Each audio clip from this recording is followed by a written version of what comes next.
So we just got some information, news that has come out that the Packers have met with another player, wide receiver prospect from Virginia, Dontayvion Wicks. He told the Daily Progress, which is a site, that he was scheduled to meet with the Packers. He told him back in late March, and so the Packers and him either have met at this point or they are going to meet sometime soon. And so when we look at the Packers and their wide receiver situation, there's no doubt the receiver is a need. We have lots of young, talented players who I think could be great. Christian Watson, Romeo Doubs, Samori Toure, but we definitely need to get some more weapons here, and I would assume that the Packers will use some of this draft capital to come in and add some wide receiver prospects, maybe some early, some late, a mix. Who exactly knows? But let's look into Dontayvion Wicks, who the Packers are going to meet with. Here is his RAS score, which is his relative athletic score out of 10, 9.49. As you can see, very, very good. He is about 6'1", 205 pounds. He ran the 40 in 4.57 seconds at his pro day. And then if we take a look to his college stats, sort of how he produced, he comes in 2019, doesn't do too much his first year, doesn't really have any playing time. 2020, he misses the season because of a foot injury he suffered before the season. He comes in 2021 and breaks Virginia's single-season receiving yards record, 57 receptions, about 1,200 yards, 9 touchdowns. But then last year, 2022, he comes in and doesn't put up as productive as a season. Apparently, from something I read, they had a new scheme that year. Things didn't really go well for that offense. The quarterback in 21 threw like 31 touchdowns, 10 interceptions. In 2022, he threw 7 touchdowns and 12 interceptions.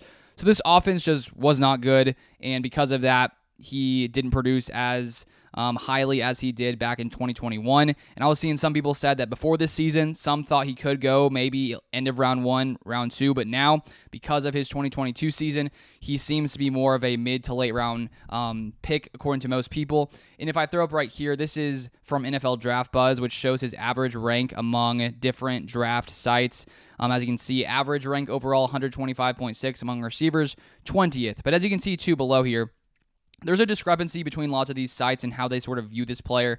As you can see, ESPN has him 83rd, PFF has him 173. So there's a lot of discrepancies on how people view him overall, but there's no doubt he is a very, very solid athlete as seen by his RAS score. Very quick, has a size, has the weight the Packers typically like to target. And now I want to read a little draft scouting report. So this is from NFL Draft Network. There's some positives and negatives. So it says here, Wicks is a dynamic weapon as a vertical receiver. He features exceptional ball skills and the ability to stack corners with the speed necessary to get behind them. His success as a route runner begins with a nuanced release package that quickly enables him to get on top of corners and separate.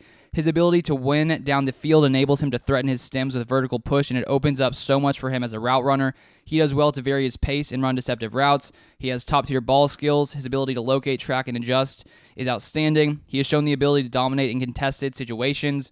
And his quarterback has no reservations about throwing it up to him. His body control is terrific. Wicks is ultra competitive and tough on the field and brings the field fight as a blocker, which Matt LaFleur loves, and with how he plays through contact. And here, when it comes to concerns, drops in ball security have popped up too frequently with Wicks. He does have a tendency to use his body to finish catches and isn't a consistent hands catcher. He appears to be high-hipped and leggy, which takes away from his elusiveness and limits his ability to win after the catch. He isn't a guy that has showcased any consistent ability to make defenders miss with the ball in his hands. While circumstances made things difficult, his impact in 22 didn't come close to meeting expectations after an elite 2021 campaign. So he did struggle a lot more in 2022 in a few different areas, but especially when it came to catching the ball, had, I think, 9 drops according to PFF, and so that was sort of one of the issues holding him back in the 2022 season.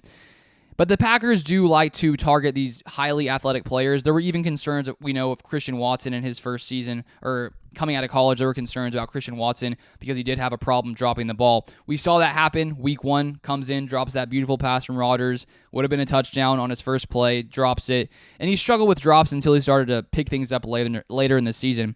So I think that it's not necessarily an issue. It could come up at times, but still he seems to be an athlete, very built well, and can, very good route runner as well. So we'll see if the Packers decide to target him later in the draft. They clearly have some kind of interest if they want to meet with him, because teams only have 30 visits and they have to decide who they want to meet with to sort of see if they'll sort of fit in Green Bay. And so considering the Packers do have a big need at receiver, I wouldn't be surprised if they took a couple in this draft. Maybe Wicks could be a potential late round option. So I just wanted to report that news to you guys that came out in the past week or so, or somewhat recently.